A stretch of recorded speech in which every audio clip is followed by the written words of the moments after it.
cool thing about it is that it's pretty interactive. Like if you're just standing there taking photos on your phone to post something on Instagram, you'll probably get a dancing woman coming and starting gyrating on your leg. Hey, it's Robert Morris from the Virginia-Pilot and Pulse back again for a dose of some weekend happenings. It's getting dark earlier and it's getting colder, but this weekend there'll be a few chances to kind of light up your life and maybe warm up your life a little bit too. It's like Lights Palooza this weekend. Of course we've got the holiday Illumination parade that takes over downtown Norfolk Saturday at 7 p.m. You're gonna have lots of lights floating around on floats through the parade, through downtown with people cheering and waving and wanting to jump out and get candy and all that kind of stuff. If you're not in Norfolk and don't really want to contend with the traffic to get there, you can always go to Town Center in Virginia Beach Saturday night for their own Illumination parade. That'll be 6 p.m. and it's pretty much the same thing, but with some Town Center pride. And if you really want to be closer to the water, don't want to bother with any of these things in downtown congestion, you can always go to the oceanfront of Virginia Beach. This weekend starts the annual, let me check my notes here, Holiday Lights at the Beach. How could I forget that thing?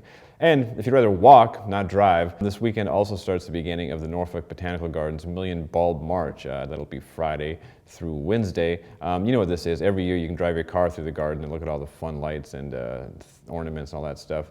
But for these next few days, you're going to have a chance to go without cars and just walk through leisurely, take your time, enjoy the air and all that fun stuff.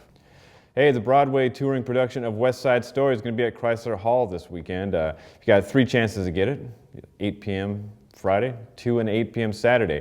This thing's going to be a little different. I mean, we all know West Side Story. We know it's these 2 rival gangs who sing and dance while they fight, which always seems stupid and ridiculous. So this production is going to be a little more contemporary, a little more realistic, a little dark, maybe a little brooding. It's also bilingual. You can actually have some songs and some dialogue in Spanish. Not too much, though. We're going to be lost if you can't speak the language. Maria, the woman that everyone sings about throughout the show, she's actually from West Virginia, not Puerto Rico, at least the actress is. We thought that was fun, and we had a story about it. You can check that on hamptonroads.com. Hey, Sunday night we've got another chance for people to laugh. Ron White from the Blue Collar Comedy Tour will be at Chrysler Hall at 8 p.m.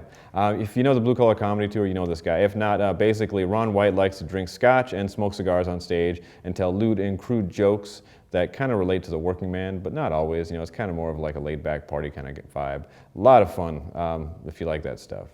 My dad does. I'm not sure if I do. He's all right, though.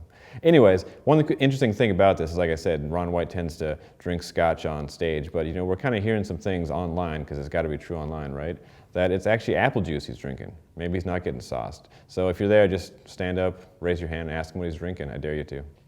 And once again, we're going to end this thing with the movies opening this weekend, but the big movie this weekend might actually be the most popular event to do, even with all the Illumination stuff happening. It's Hunger Games Catching Fire opening Friday. It's a sequel to the Hunger Games film from a few years ago. And, if you know the books, this is part of a series that is going to go on and on for much longer. But I will say this, Mal Vincent thought the movie was really good. He thought that the intrigue with the rebellion that pops up is pretty good, and he gave it 3 stars. Another movie opening is Delivery Man, which stars Vince Vaughn as a former sperm donor who finds out that he has 533 kids as a result of his donations.